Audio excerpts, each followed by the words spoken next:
This is a 7 News Your Voice, Your Vote special. Prince George's County Executive Debate. Thank you for joining us for this Prince George's County Executive Debate special on WJLA 24/7 News. I'm Brad Bell, your host and moderator this evening. Prince George's County voters will decide who will lead the county for the next year and a half in a special June election. The role was vacated by Angela Alsobrooks when she won a U.S. 8 Democrats will primary on March 4th for a chance to make it to the final ballot. Early voting starts on February 26th. Joining us tonight in studio are 4 of those 8 Democratic candidates from left to right. We have Calvin Jr., an at-large member of the Prince George's County Council, Rashern Baker, former county executive to Prince George's County, Aisha Braveboy, the state's attorney for Prince George's County, and Maryland State Senator Alonzo Washington.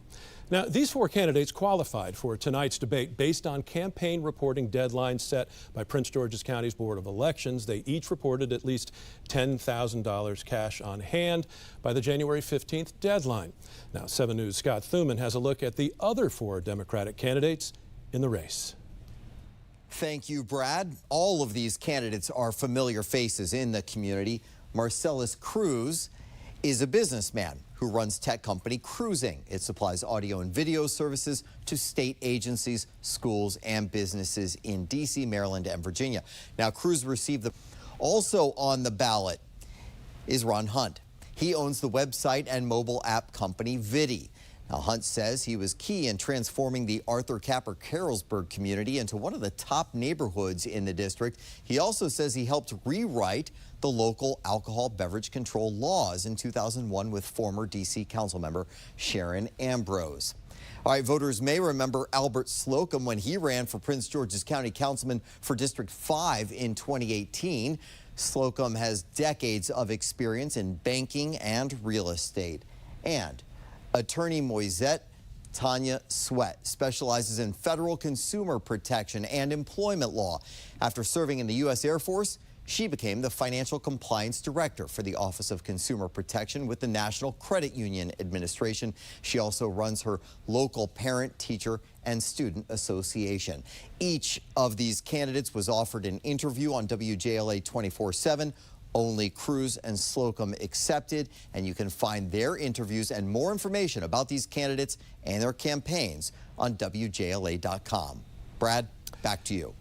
Well, thank you, Scott. And we should also tell you that today, Jolene Ivey, at-large county council member, dropped out of the race, citing personal, is currently chair of the Prince George's County Council. Now, on to tonight's debate. Here are the rules. There will be no opening statements from the candidates in tonight's debate. Candidates will have 60 seconds to answer questions. There will be no rebuttals, and we will rotate who answers each question first. And we would also like to hear from you. There is a live 7 News viewer poll happening right now on our website. Come in, and we'll check in with this poll throughout the night. So, let's get to the questions, and we're going to begin with the budget.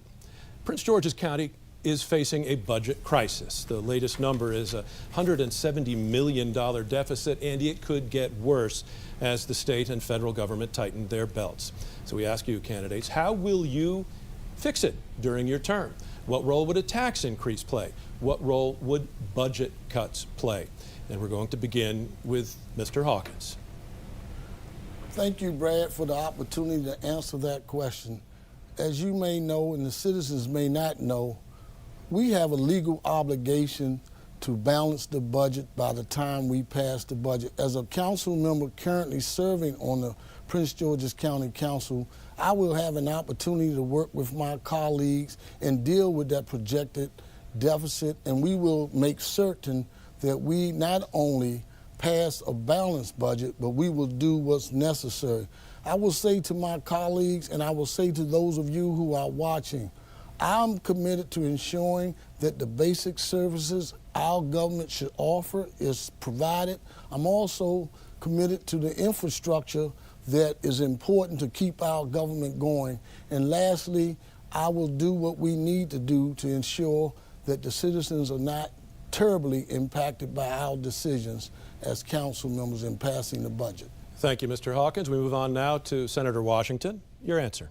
Thank you, Brad. My name is Alonzo Washington. I'm a state senator here in Prince George's County, and I'm excited to be here today because what I know is Prince George's County has been moving in the wrong direction, and we've been moving in the wrong direction for such a long time. As the question states, we had a $170 million backlog. If you look at Montgomery County, they don't have that same structural deficit.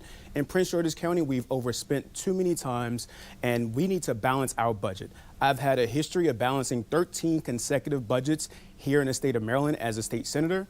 As your next county executive, I will ensure that we prioritize our values. Education will not be cut at all. Our senior services will not be cut, but I will balance our budget to make sure that the services that you need are going to be funded fully. Thank you, Mr. Washington. Ms. Braveboy, how will you fix the budget? Thank you very much. You know, the budget is about the priorities of our county. And I will absolutely focus on ensuring that we hold the line on taxes. We cannot raise property taxes here in Prince George's County. But what we can do is do a full audit of our spending to ensure that we are spending appropriately and wisely. We must invest in business growth and development. That is the key, because we have to increase our commercial tax base. Now, I have both public sector experience working on major projects like National Harbor as well as the Woodmore Town Center. And in the private sector, I actually worked to bring a children's outpatient center to Woodmore Town Center. I have both public and private sector experience. I also worked on the Southwest Waterfront Development Project as an attorney. I know what it takes to grow our economy. Thank you. Mr. Baker, your turn. Good evening. I have experience as the county executive dealing with this problem. We had a $150 million budget deficit when I took over in 2010. The way we did it, we funded our priorities. Our priorities are public safety, because if people don't feel safe, they won't come into the county. So that's funding all of our public safety and our education system. By creating the $50 million Economic Development Incentive Fund, which allowed us to actually bring in businesses like MGM, like Whole Foods, like Tanger, all of those things into our economy in the county. You have to have the experience to know how to deal with this on March 4th, because that's really when you're going to take over. And so my experience dealing with the budget, dealing with Wall Street, will help us solve that problem immediately. No learning curve, being able to do it right away. And I've done it in the past. That's something no one on this stage can say, that they've actually served as county executive and dealt with a budget deficit. Thank you all very much. Right on the 1-minute timer for each of you. Look, over the last few weeks, I've spoken to people in the county. I've asked what questions they would ask in this forum, and almost everybody was concerned about taxes, the things we just talked about. But many also brought up something else. Each of you currently holds another elective office, or in your case, Mr. Baker, you already had 8 years in this job. Several people told me pointedly to ask you why you want this job, and they used this phrase: is it power, prestige, and position, or something else? Mr. Washington, begin with you. Thank you. You know, this is a really great question, because right now our county, again, is headed in the wrong direction. We keep electing the same people over and over again and expecting a different result. Now it's a time for change. It's time for a new voice, a new perspective, new leadership for a new direction. Our crime is high. Affordable housing is non-existent almost in this county. Ensuring that our students have access to high quality care, pre-K, child care, those are things that our families care about. I know that firsthand as a brand new parent, that our kids deserve high quality child care. You can't find it in this county. We deserve high paying jobs in this county as well. This isn't about a position for me. This is about a place that I grew up. I grew up in homeless shelters. I lived in poverty. I live in the most worst circumstances you can imagine. And I became now a state senator and now running for the highest office in Prince George's County, county executive. We need someone with real change, with a real perspective, and I have just that for Prince George's County. Thank you. Ms. Braveboy? Yes, you know, as state's attorney, I see a lot. But what's most important to me is I see where county government services have not met the needs of our people, whether it's our children in schools, whether it's our healthcare system, where we don't serve especially those who have mental illness very well in our county, where social services is not meeting the needs of those who have real needs in our county for, things like housing, as well as some cash assistance when they're going through tough times. So I understand that a lot of those factors lead people into the criminal justice system. What I want to do is be on the front end to prevent crimes from happening, to allow people to make better choices by giving them the services that they need when they need them. Thank you. Mr. Baker, why do you want this job again? That's a very good question. I spent the last 5 years actually going around training county executives and mayors on how to be executives. But I looked at what was going on in my home county. When I left the county, we were leading the state in job creation. We had seen crime at its lowest level in almost 50 years, and we expanded health care throughout the entire county. But now our economy is stagnant, crime is rising, and we don't know what we're doing in terms of cleaning up trash and waste around our county. And so for me, it's about not the title, because they still call me county executive. It's about getting the job done. And the fact that I see what we're facing at the federal level with a government that's hostile to Prince George's County, putting a lot of our workers out of jobs, taking a lot of businesses away at the federal level, but also at the state level where they have a $3 billion budget deficit. In these times, you need somebody that actually knows what they're doing on day one. That's why I decided to get in this race. That's why I'm the best candidate. Thank you very much. Mr. Hawkins, your answer, sir. Thank you, Brad. I have 30 years of experience working in Prince George's County. I've been there during the hard times, the challenging times, the ups and downs, through recessions, through inflation, through H1N1 virus, even through COVID-19. I've been there. Some say we're dealing with a deficit. Certainly we are. But we have led the country, we have led the state the last 5 years in job growth. We have created opportunities in our county under the former county exec. We have done things that are unimaginable, from setting up the first cancer center in our county to deal with the number of citizens who have these cancer issues in our county. We talk about we're going in the wrong direction. My friends, we're going in the right direction. We're going in the right directions because we're making a difference when a senator talks about our local deficit, and there's some responsibility there. Let's keep moving forward, my friends. Thank you, Mr. Hawkins. Now let's turn to crime. You know, as most crime statistics are falling, one thing is standing out, and that is that the percentage of crimes committed by juveniles has actually increased. Prince Georgians have suffered through an unprecedented period of carjackings and auto thefts, with juveniles making up the majority of the arrests. Some say spend more money on community programs. Others say get tougher on crime. What is your solution? And we begin now with you, State's Attorney Braveboy. Thank you very much, and I'm so grateful to be able to answer this question. You know, I have absolutely been focused on bringing down crime. Overall crime is down in our county right now 30%. That is significant. We have a 40% drop in carjackings just last year. And so we are absolutely focused on keeping our community safe. Our police chief, Malik Aziz, has emphatically said that crime is down. But the reality is, if people don't feel safe, then there's a lot more for us to do. And I'm willing to do it, and I have been doing it for the past several years. We went through the pandemic, a pandemic that was unprecedented. No one else on this stage has had to manage an agency through a pandemic, and it was tough. But now we're seeing the fruits of our labor.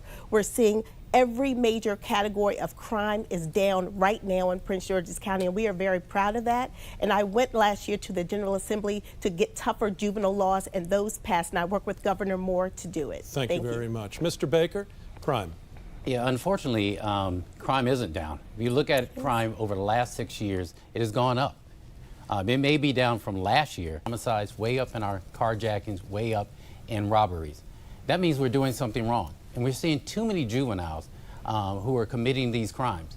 How did we reduce it? When I was county executive, we had a program called Transforming Neighbors Initiative that we actually brought the resources to the community level.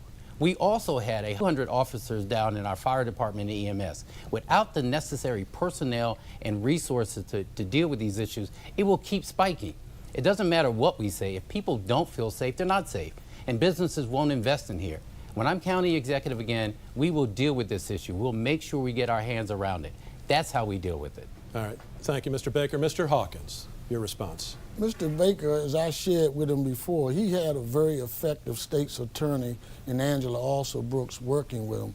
We have a arrest and release program going on in Prince George's County when it comes to our juveniles, and we have to continue to work to get them the programs they need, but at the same time, we can't keep releasing them and not giving them the services they need, because when we let them continue to roam our streets without the services they require, they will continue to be predators, whether it's predators against our seniors or other young people. We have to make that commitment that we will not continue to be lenient, but give them the programs they need. We have the funding to invest in the programs to help our young people, but we can't keep allowing them to return to our streets without any supervision and any support for the issues that are causing them to be the violent criminals they have become.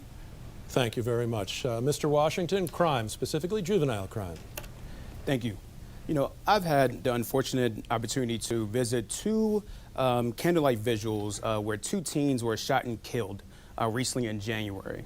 Those are two mothers that came to me and told me about their stories of how they worked, how they just recently just talked to their young person, and then they went outside and then was shot and killed 15 minutes later. That shouldn't happen here in Prince George's County. One murder is way too high. For me, my plan to reduce crime here in Prince George's County is twofold. One, to ensure the 150 sworn police officers that are in civilian roles to be transferred into community policing. Right now, we only have 50 community policing officers for 1 million people here in Prince George's County. Two, I'm going to ensure that Park and Planning offers activities for students in the late nights, and some of them will be open 24 hours so that our students and our families have opportunities for growth. We need to do this by two parts. We just can't do it by saying we're going to increase funding for public safety. We have to make sure that activities are available for families too. Thank you very much. Thank you. Now, let's move on to the topic of immigration. Immigration is a hot topic right now in the country and in Prince George's County, where there has been a massive increase in the Spanish-speaking population. 25% of the students in the public school system are listed as English language learners, PGCPS. Now, will those members of the community have a seat at the table in your administration, and will you take action to protect that part of community in light of White House executive orders that we've been hearing? Two-part question. We're going to start with Mr. Baker. Yes, they definitely will have a seat at the table. One of the things that I did as county executive was to expand the role of our Latino liaison, and we'll continue to do that.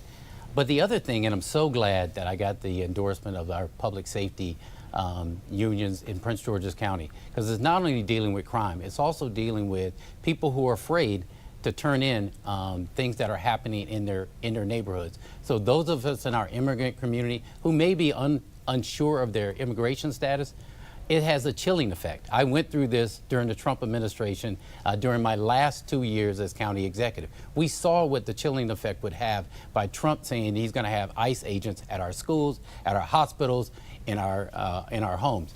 We took a bold stand and said no, that we are not going to have these detainers in our neighborhoods in Prince George's County, that we want our citizens and our residents to know that they're safe here and they can come forward and send their kids to our schools. And as county executive, I'll make sure that happens. Thank you very much. Mr. Hawkins? I'm proud to say that I'm not going to speak about what I plan to do. I can say what we are doing. Superintendent House and his team are already have in place a mechanism to deal with ICE and the challenges immigrant students may face in their schools. ICE members cannot come into schools without authority, without prior notification. And it's these kind of proactive things we're doing right now to ensure that we address the concerns that immigrants are going through, especially the students. We want them to know that our schools remain a safe haven for them and that they don't have to worry about sitting in class and some ICE officials come in and take them out of the class. This is the kind of proactive work with our school system to ensure that those individuals are not removed from schools. Thank you very much. Senator Washington. Yes, I think the question was about someone having these folks on a table right next to us. For me, my beautiful wife at home is an immigrant. She's going to be right next to me as I'm being that next county executive, right there helping me make decisions on behalf of immigrants here in Prince George's County. In addition, I worked for CASA for over 8 years. I worked to fight the Trump administration to ensure that they don't deport nonviolent undocumented immigrants here. We expanded access to driver's licenses here in the state for undocumented immigrants.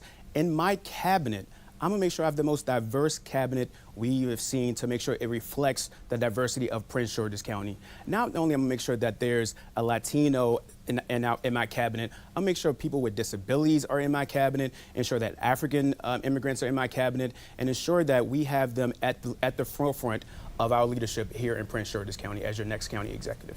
Thank you. Ms. Braveboy. Thank you very much. I just wanted to just educate the panel on one specific thing. It is the Department of Juvenile Services and the courts that make the decision on whether or not a child will be released or detained. So I just wanted to make sure, because it seems that people don't quite understand the system. With respect to immigrants, I'm the daughter of an immigrant, and when I became state's attorney, I created a multicultural commission so that I can communicate the role and the responsibilities of the justice system to those who come from diverse places to our great county, Prince George's. Everyone has the right to achieve the American dream, whether they're undocumented or documented. And that's why folks like Jocelyn Pena-Melnick, the leading voice for our Hispanic community, is endorsing and supporting me. That is why I have a large group of multinational individuals who have come together. So sorry to interrupt. Continuing on the same subject, the U.S. Immigration and Customs Enforcement Field Office in Baltimore continues to complain. They put out press releases saying that the Department of Corrections in the county doesn't honor their detainers and releases people charged with serious crimes who are here illegally. What would your policy be concerning local law enforcement cooperation with federal immigration agents? And we know that a lot about from the White House. Mr. Hawkins.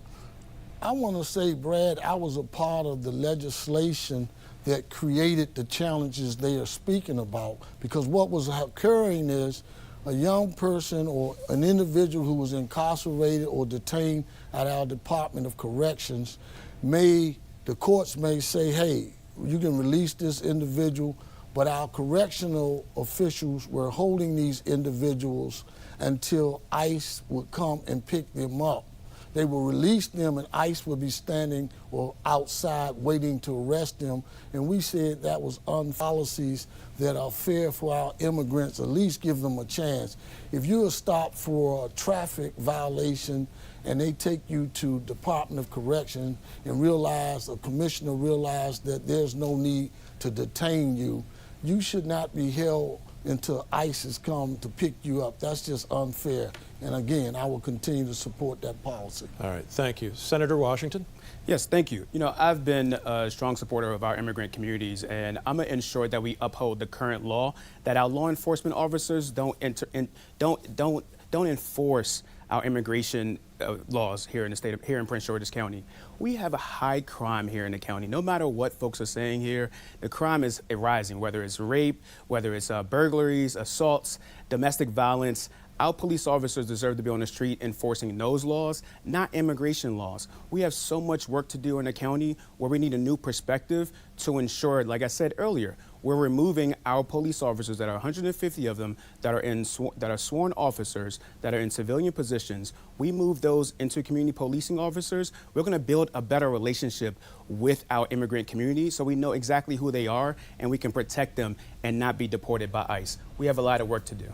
Ms. Brayboy, the issue of cooperation with ICE. Violent criminals have lost their right to remain in this country. However, my office has a right to hold them accountable. And so we have individuals who may have ICE detainers, but have also committed crimes here in Prince George's County.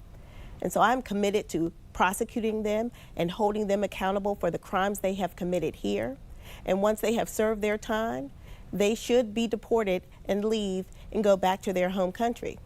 But the reality is most of our immigrants here, they're law-abiding citizens and residents. They care about the community. They're a part of our community. So we don't want to set up a scenario where they're scared to send their children to school, where they're scared to go to work. And so while we will support removing those who are causing us the most problems in our community, certainly, but for those everyday average law-abiding citizens, no. Thank you very much. Mr. Baker. Yeah, on this question, I actually agree with Senator Washington, and I did this during my administration. If it's a nonviolent act, we don't want to hold them in our police department or in our jails. So if you had a car accident, we don't want people running away from the accident simply because they don't want to be detained by ICE. If they're violent offenders, we hold them anyway. If they've committed a violent crime, they will be in the jail, and then we can cooperate with ICE. But otherwise, we're not the immigration. That's the federal law. We don't want to scare our citizens who report things, and he is absolutely right, that crime is up. So we don't want to have citizens not reporting what goes on in their neighborhoods. So under my administration, just like it was when I was county executive, we are going to make sure that they strongly, from the county executive seat, that people know that you have nothing to fear if you report a crime, if you have a car accident, if you're late bringing your child to school. We're not going to call ICE in and have you deported. So that would be the policy of the Baker administration. Thank you very much. Now, let's turn to diversity, equity, and inclusion, another issue that's under attack from the White House. Certainly, President Donald Trump has threatened to withhold federal funds from local governments that espouse DEI principles.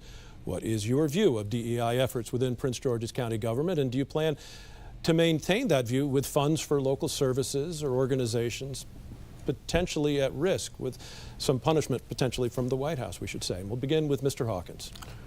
Yes, what we plan to do to ensure that the DEI policies that we now have in Prince George's County, fortunately our acting county executive, Tara Jackson, and her team are looking at all those policies, and we're looking at what the law says based on the executive order that our president issued to ensure that we follow the guidelines at the local level.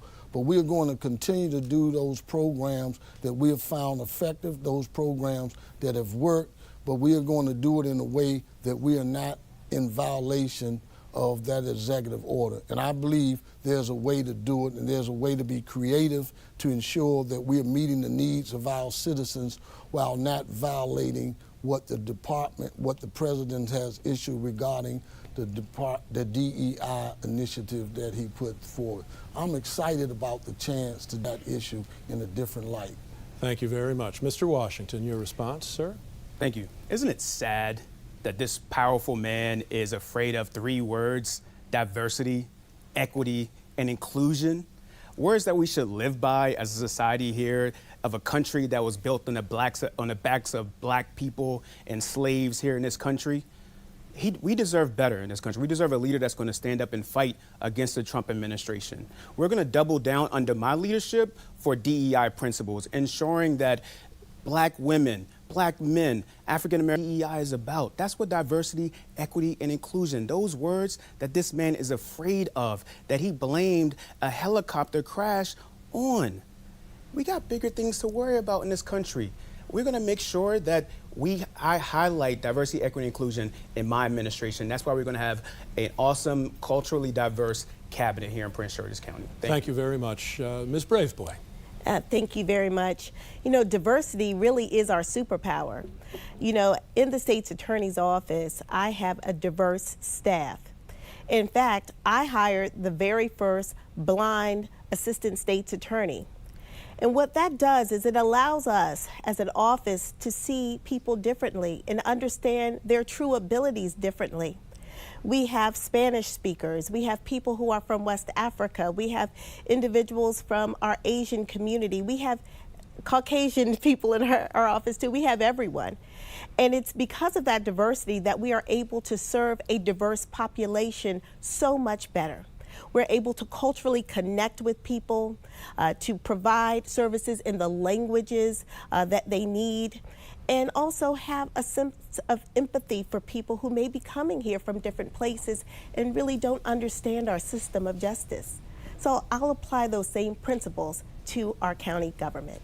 Thank you very much. Mr. Baker, DEI. Yeah, I'll paraphrase a quote that John F. Kennedy said that he wanted his administration to look at. He said, at the end of my time, I want to have the government more inclusive. That's diversity inclusion. And my administration, the first thing that we did is we looked at the county government across the board and to see where we had gaps in not including those people that we talk about in this great county. And the state's attorney's right. Our superpower is our diversity, and we have to make sure our government looks like that. So I also will double down on the things that I did as county executive to make sure we're more inclusive, and we'll be bold about it. We'll hold statements, we'll hold rallies how we grow in this county, that we want everyone to know that if you're a resident of Prince George's County, you have an opportunity here. And if you're getting feedback, pushback elsewhere, we want you to come to Prince George's County because we need you and we need that diversity. And that's the kind of administration I'll lead. All right, thank you very much. Moving on to education. The blueprint for Maryland's future, as you all know, is the public education spending formula passed by the state legislature. It dramatically boosts spending on public education, but it was passed without a designated funding source. And now it is one of the things contributing to a financial crisis for the state and has also forced tough decisions at the county level. Governor Wes Moore is suggesting pausing some elements of the program to save some money. So I ask all of you to be afforded. We're going to start with Mr. Washington. I had the unique opportunity to actually be the architect and the lead sponsor on the blueprint for Maryland's future. That bill ensured that we have teacher pay increases, had more community schools for wraparound resources for our families, ensured that special education students, as well as students in poverty, had the access to services that they need, as well as expand pre-K and early childhood education. Those things we cannot put on hold at all. Leading cause for this structural deficit of $3 billion. It is not. It is not at all. What the problem is that we have other places in our budget that we need to fill, and we'll do that. But we won't cut Blueprint for Maryland's future because we're not cutting education for our students. The governor wants to cut about $160 million for a high concentration of poverty areas in Prince George's County. That's 200 schools that will be impacted by his budget cuts. As county executive, that won't happen under my leadership. All right, thank you. Ms. Braveboy, the blueprint, and can the county afford it? You know, I support the goals of the blueprint, but what I would urge our legislature to do is before passing massive increases on local spending, is that we find revenue sources to actually pay for it. And so the reality is government has to pay for a lot of things. We already give 62% of our budget to our public educational system, which is smart because we have to grow our workforce of the future. However, we also have other needs. Our seniors have needs. You know, those who are developmentally disabled have needs. We have other issues like trash pickup, like litter removal, like snow removal. You know, so the county government has a large obligation to its residents. And before we pass massive spending bills, we have to be able to recognize how we can pay for it. So I'm going to work with this governor to figure out the right revenue package. Thank you very much. Mr. Baker, your view. No, I don't agree with the governor. The two most important issues that people won't move into the county or come to the state if they don't feel safe. And the other is our education system. You know, I was in the legislature when we passed the Thornton Commission, which saw this coming down the pipe 20 years ago. And we did the same thing. We passed the bill without the funding. The funding, everyone committed to it. Everyone running for governor, everyone in the legislature, we have to do that. Because if we don't have to worry about those other things. Seniors won't move here. People won't move here. Businesses won't move here. Why? Because the reputation of your state and your economy is based on your public education system.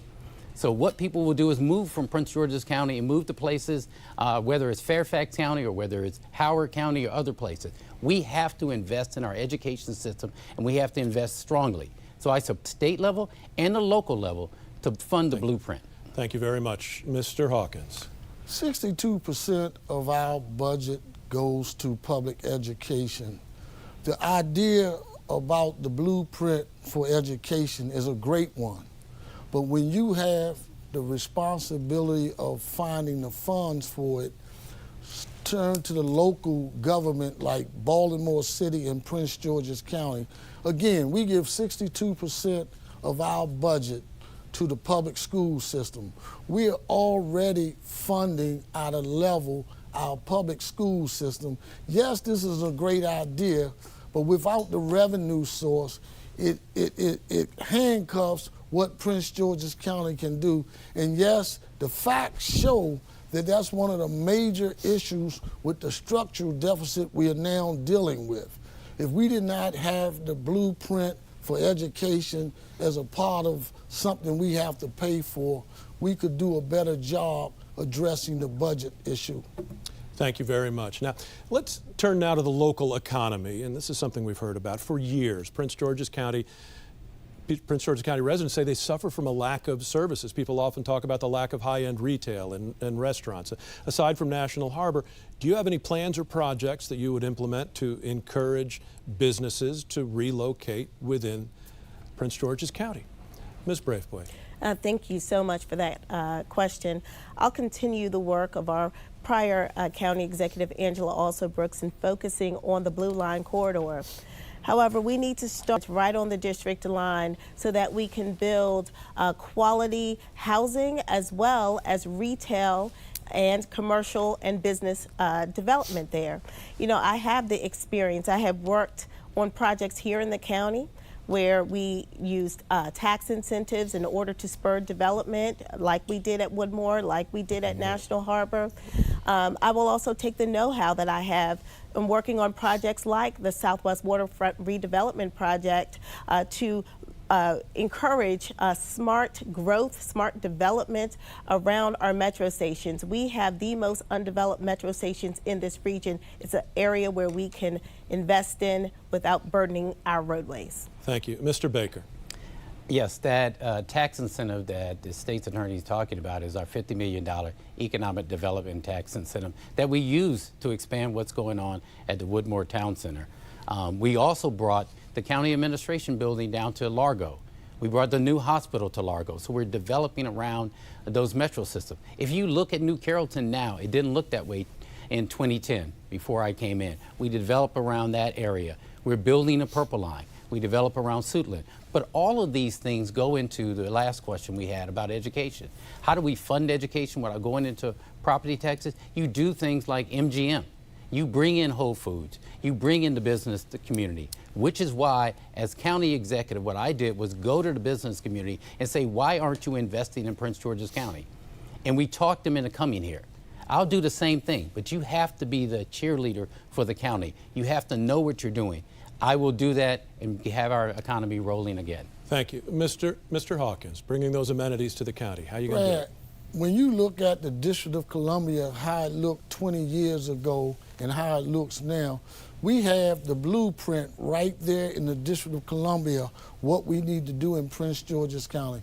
We talked about the Blue Line corridor. Before our county executive became our U.S. Senator, she was talking about what we could do along Marlboro Pike, what we can do in supporting what's happening over in older communities like Oxon Hill, the Eastover area, Forest Heights, with the big Riverview development project that's going to be right adjacent to National Harbor.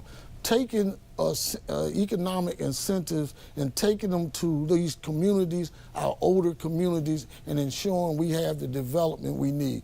Yes, we keep building at New Carrollton, but we make the old Cheverly Hospital work when it comes to economic development. In my administration, you will see that kind of economic development. No, as when I was a delegate, I also worked for the Redevelopment Authority here in Prince George's County. And during my time there in economic development projects, I worked on the Suitland Development Project where, under my leadership, we'll make sure we put a performing arts center right next to the Census Bureau. In addition to that, I worked on the redevelopment project that's there in Glenarden.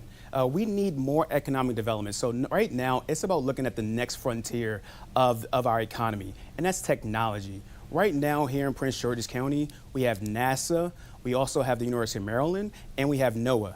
And soon, we're going to have the FBI headquarters here in Prince George's County. In that sector, what I did as a state senator is create the Maryland Aerospace and Technology Commission.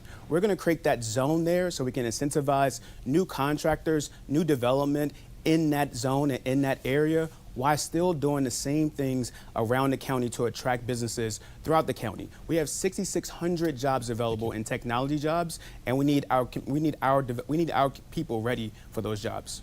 Thank you very much. Now, you mentioned the FBI headquarters. A lot of people think the FBI headquarters move to Prince George's County is in jeopardy, and the commanders also seem very likely headed back to D.C. A deal was made that obliges the team's ownership to tear down the stadium and Landover and jumpstart the development of that property if they do leave.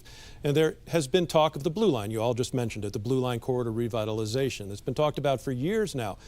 But so far, there's been very little progress, and some are telling me that there is a reluctance to invest in Prince George's County. What is your vision to investment in the Blue Line corridor and to get some other developments here? Bring it all to fruition. Mr. Baker, we'll begin with you. We actually started the investment in Blue Line corridor. One of the reasons that we moved the county administration building to downtown Largo, which I want to rename downtown Prince George's, was to get the foot traffic during the day in that area so that we could expand what was going on the boulevard. And we also anchored it with our new hospital, which means that when the original Commander Stadium was built, there was nothing around it. But now that's not the case. You see more hotels that are around that area. You see development happening. It's all in a complex. If you look at the Woodmore Town Center, the Glen Arden project that we did during my administration, all of that is making it an area where you can see the robust. Has it happened fast enough? No. Should we actually be pressing forward and talking to businesses about investing in what we used to be called? Yes, we should. And under my administration, we'll continue that the way that I did when I was county executive. Thank you very much. Mr. Hawkins. What we have been dealing with, Brad, when it comes to the Blue Line corridor and everything, I'm the only one standing up here that has been in constant conversations, not just with the commanders. I've worked with the governor's office on how we compete to keep the commanders in Landover, but not just keeping the commanders in Landover, but how do we create economic development around there, and how do we get the commanders' ownership committed to that, because the individuals that live in that community deserves the kind of economic development that we have been promising them. And lastly, I've been involved with the FBI coming there. This is not something I'm going to do. I've been engaged as a council member, as a leader of the council, ensuring we are moving in the right direction with regard to your question. Thank you very much. Mr. Washington, your response to that question. Thank you. Let's make this clear. Unfortunately, our county and our state has let us down when it comes to keeping the commanders here in Prince George's County. When they went to Congress and said it's okay for them to pass this bill to authorize them to go to the stadium in D.C., that's when they laid it down. That's what Mr. Calvin is talking about, when they laid down that sword so they won't stay here. Unfortunately, we're going to have a hole just like we have in Landover Mall and just like we're soon about to have at the Prince George's County Hospital site, because we're not planning for the future. Under my leadership as county executive, we will plan for the future. There's no way that we need that the commander site is going to leave Prince George's County without having a redevelopment project ready to go when they do leave, because it's true, they will be leaving. But the Blue Line Corridor project, that $400 million that's been talked about on the stage, it was approved by me. I voted for that to make sure that we got the stadium authority here in the state of Maryland to actually invest around our stations. But we need to change the projects and make sure they're next to the metro station and not at Peppercorn. Thank you. Ms. Braveboy. Well, let me first say that I know that the commanders is not a done deal. They are not definitely leaving Prince George's County, and we all up here have to fight to keep them here. There was an investment made when the stadium was built in Prince George's County, and that commitment must continue to be met. But in addition to that, look, there's an open secret in Prince George's County that we have hundreds, if not thousands, of small businesses and mid-sized businesses that are doing incredible things. What they have not had is a county executive and a government that will invest in them. We grow from within. Our small business community can thrive. They can be the economic engine if we believe in them. You know, our governor is investing in IonQ, which is located in College Park. I like to work with him to invest in other businesses here in our great county. All right, thank you very much. Now, a shorter question, but a big sub. Funding and jobs are significantly cut. Mr. Hawkins, excuse me, you go first this time. Brad, we are already working as a council with our county executive and her team to not only discuss what that potential is, but how do we work with federal workers who live in Prince George's County? As you all well know, we have one of the highest number of federal residency of individuals who work for the federal government here. We're not just talking about the federal employees, we're also talking about our federal contractors. I have legislation at this time going through the council to set up a moratorium on foreclosures, because we're setting in legislative policies that will help our federal employees and federal contractors address the concerns. We're being proactive, and that's the county executive, the kind of county executive I will continue to be, someone that's very proactive. Thank you very much. Mr. Washington. Thank you for the question. You know, right before we came here, it was announced that the Trump administration just won a case where the buyouts for federal workers are going to move forward. Unfortunately, we need a plan, and someone who has a plan here as your next county executive to protect federal workers. Under my administration, I'm going to create a federal worker taxers that are here in Prince George's County. In our county, we have the highest concentration of black federal workers in the state of Maryland, in this region. We have to protect them, and I have a plan just for that. If they pull back on the FBI, if they pull back on any other projects that are moving forward in Prince George's County, I'm gonna ask my office, my county attorney's office, as well as the attorney general, to sue the federal government to keep the assets here in Prince George's County. We deserve a fighter, and only Trump answers to people who are willing to fight against him. And I plan to be that county executive to fight for you and our federal workers here in Prince George's County. And Ms. Brayboy, how will you respond if federal workers lose their jobs and their county residents? Well, I'll respond, number one, with compassion and understanding that the government must intervene. Currently, the state legislature is considering legislation that will provide an emergency fund for our federal workers. I will absolutely work for and work with our governor and our legislature to make sure that a bill is put in place and funded this year to protect our federal workers. You know, they cannot fail. We cannot allow our federal workers to fail. They are not only residents. Many of them are property owners in our county. These are the individuals that make our county work. So we have to ensure that they also have opportunities in county government and in state government, so we can help by repositioning those individuals in local and state jobs, as well as our universities. And then we can also work with Employ Prince George's to retrain a lot of these individuals who may be able to re-enter the job market, but on the private sector side. Thank you very much. Mr. Baker. For those affected by what is happening at the federal level, it's personal. I was door knocking the other day and I ran into a teacher who is afraid that she's going to lose her job because she's funded by the Department of Education. And what I told her and what I tell people is we have to do what we did administration. It's not just enough for us in Prince George's County to fight. We actually have to team up with our regional partners, the District of Columbia, Fairfax County, Montgomery County, all of us, and also using a tool that I use, which is the County Executives of America. There are county executives who are going to be faced with these same issues in red states. So we have to come together and push back hard against the Trump administration. I will do that, but we also have a tool that we can use for those who can fund those small businesses to create jobs right here in Prince George's County and keep them working and hire maybe some of those folks who are going to be let go by the federal government. Thank you very much. Now, look, before we get to closing statements, 7 News wants to hear from you. Which candidate in the Prince George's County Executive primary has your vote? And let us know who you're going to vote for. And you'll see the results update as more votes come in. Now, each candidate will take 60 seconds to deliver their closing statements, and I'll stop each of you once your time is up. 7 News drew names to determine the order. This was a wonderful debate. I'm happy to be on the stage with people who I have served with. And as your next county executive, I will unite Prince George's County.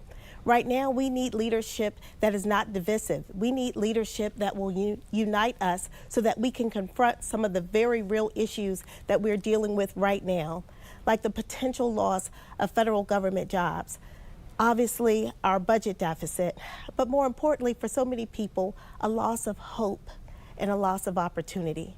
So we need to build that. I have the experience. I've worked in all three branches of government. I've also worked in the private sector as a small business owner, as well as a member of a major corporation that serves Prince George's County. So I know what it takes to bring government and business together. That's why I'm endorsed by the Metropolitan Washington AFL-CIO. And just today, the Prince George's County Association of Realtors endorsed me because they know that I'm effective. Thank you very much. Mr. Washington, you have 1 minute. Thank you. It was a pleasure being here today. You know, as a young person here who has grown up here in the county, went to elementary school here, middle school, high school, even went to the University of Maryland where I played football and joined a fraternity. I know firsthand the struggles that our families go through every day here in Prince George's County. Whether you grew up in poverty like me, lived in homeless shelters like me, or even was raised by a single mother and experienced evictions. I'm here to fight for you because your voice isn't heard too many times here in Prince George's County. I want to make sure your families have the services that you need and that you provide. I'm going to ensure as your next county executive that we have more access to expanded pre-K as well as early childhood education. I'm going to make sure that we have a school system that will work for you, where the superintendent works for you and not the other way around. We'll make sure that we have more community policing officers on our street to drive down crime, and affordable housing is available to our seniors and those alike. I want to thank you for having me, and I look forward to having your vote as your next county executive. Mr. Baker, your closing statement, sir. If you were rushed to the hospital tonight for heart surgery, there are two questions you would ask the surgeon. How many times have you done this, and what's your success rate? If we ask my opponents about that, their answer would be never and no. We saw a record number of police officers and firefighters. We saw economic development happening. Right now, Prince George's County is going backwards. We're no longer the county that leads the nation of affluence and African Americans. This is an important job. We need to make sure that we have somebody that's run a $4 billion course around the county. We only have 17 months in this term. You need somebody that can hit the ground running, no learning curve, that can push back against what's happening there. This is our time to make Prince George's County great again. Thank you very much. And a final word from you, sir. Mr. Hawkins. Brad, and to the News Channel 7, thank you all for this very important opportunity to give our citizens to hear our views. My friends, for the last 30 years, I've been involved with Prince George's County, whether it's at your front doorstep or in your living room, seeing you in a grocery store or at a community meeting. We've been fighting hard. 23 agency, a $5 billion budget. I will be ready day one, March the 4th, to lead. I'm the only one up here after careful consideration that our county exec, our beloved former county exec, said Calvin Hawkins is the person that could lead our county forward. And she endorsed my candidacy. I'm asking you, whether you seniors, whether you veterans, vote for someone like me. Coming from Glass Manor, I can make the difference, and I will continue to make the difference. Thank you again for this opportunity. I'm Calvin Hawkins, running for Prince George's County Executive. Well, thank you all very much. Now, we wish all the candidates in the race to become Prince George's County's next executive, as I always say, a very neutral best of luck. There are also 3 Republican candidates on the ballot for this seat. We offered them airtime as well. You can find more information about those candidates on our website, WJLA.com. That includes Cheverly, Fairmont Heights, Glen Arden, and other areas in the county. There are 6 candidates on the ballot for that race. Now, early voting is just 2 weeks away. Polls open February 26th, and the early voting runs through March 3rd. March 4th is the final day to cast your vote in the primary or get that ballot in the mail. Now, thank you all for watching this Prince George's County Executive Debate Special. We will see you back here for the news at 10, right here on WJLA 24/7 News. I'm Brad Bell. Good night, and make sure you vote.